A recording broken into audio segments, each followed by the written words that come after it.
Nyalande capanɗe tati e jeeɗiɗi maayde Yeesu.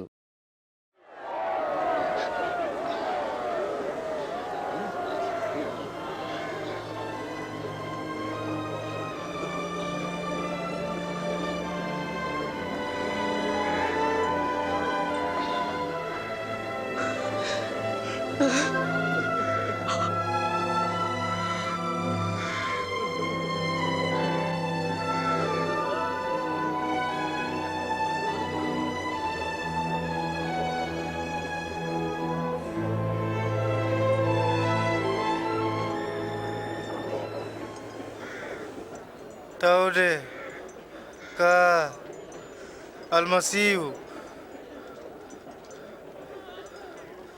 dandu hoorema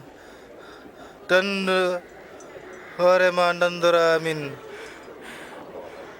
A hulani Allah ko enen e makko nandi kuugal. Kanko noon ala ko waɗi.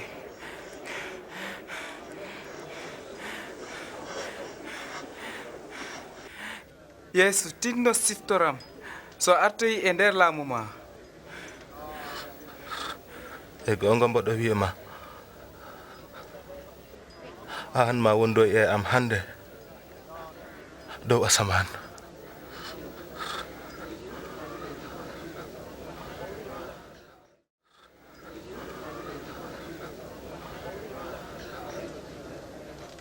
ko hedde midi wonno aduna fof no fotiri ni ɓiɗi kunus ha waktuuji tati kikiiɗe.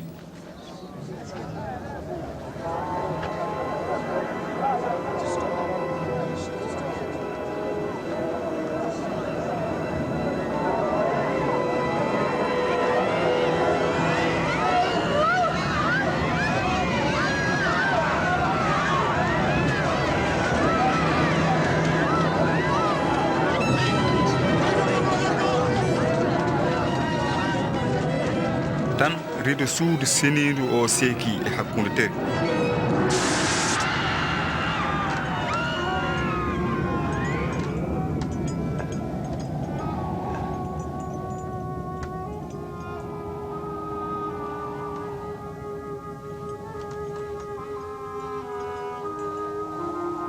Baba,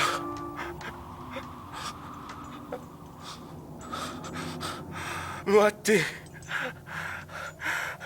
ruham e juɗe ma.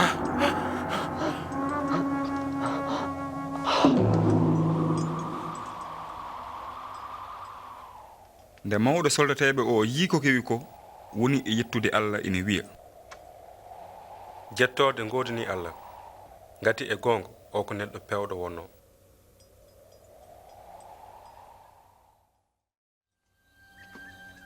Yusufa mo Arimate ko pewɗo te ina jeeyano e goomu hohoɓe o kono o welaka ko waɗa ko o heɓi e Pilate yamirore o boyde Yeesu hedde mutal nangue haɗa ñalawma foftere o fuɗɗade.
jaafoɗa min dewi koye ɓandu joomi amen.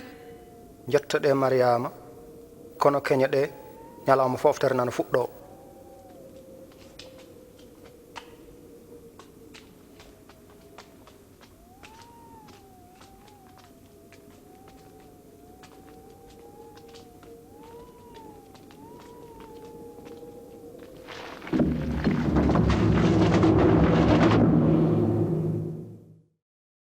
holɗama o haala yeeso dow peŋirgal ka rokkatami? Holi ko miijotomi walla ko tinanmi somi wonna gooto e 12 ɓe walla gooto e rewɓe ɓe?